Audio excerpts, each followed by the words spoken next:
नमस्कार. आम्ही आज संतोष मोरे यांच्या येलकी केळीच्या प्लॉटमध्ये आलो आहे. आमचा खास नाशिकवरून मित्र आलेला आहे. तर त्याला केळी पाहायची होती, करमाची केळी काय आहे आणि हा जो येलकीसाठी जो फेमस झालेला बेल्ट आहे तो त्याला पाहायचा होता. तर या प्लॉटमध्ये आलो आपण. याच्यात हार्वेस्टिंग चालू आहे. हार्वेस्टिंगचा दुसरा टप्पा चालू आहे आणि याच्यामध्ये काही गड आज कटिंग होत आहे. तर हे पुणे मार्केटला पाठवतो. साधारणपणे G9 केळीपेक्षा दुप्पट तिप्पट या केळीचा दर असतो आणि यील्ड निम्म्यापेक्षा थोडी जास्त कमी असते. पण G9 केलेला एक चांगला पर्याय म्हणून याचं क्षेत्र आमच्या भागामध्ये वाढतंय. याला फक्त उंचीचा धोका असतो. म्हणजे झाडाची हाईट जर आपण पाहिली तर खूप जास्त, म्हणजे त्या केळीच्या 1.5 पट हाईट जाते याची.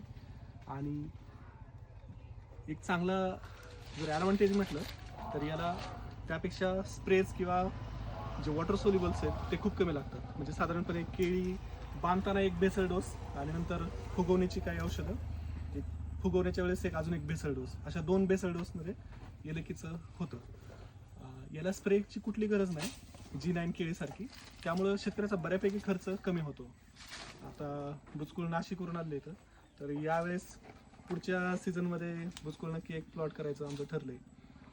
तर जसं करमाळ्यामध्ये केळीचं वातावरण तयार होतं आहे तसंच हे स्प्रेड व्हावं, याला खूप चांगलं मार्केट तयार व्हावं अशी अपेक्षा आहे. प्लॉट आपण पाहतोय, खरंच खूप चांगलं प्लॉट आहे.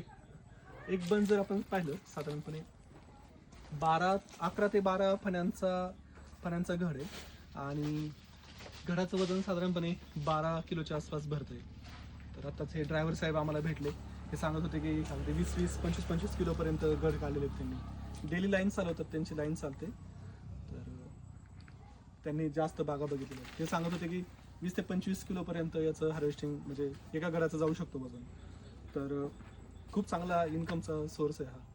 इथं करमाळा एरियामध्ये वाशिंबे, पारेवाडी, दिवेगव्हाण या भागामध्ये या केळीचं खूप सारं क्षेत्र वाढतंय. शेतकऱ्यांना खूप चांगला पर्याय आहे.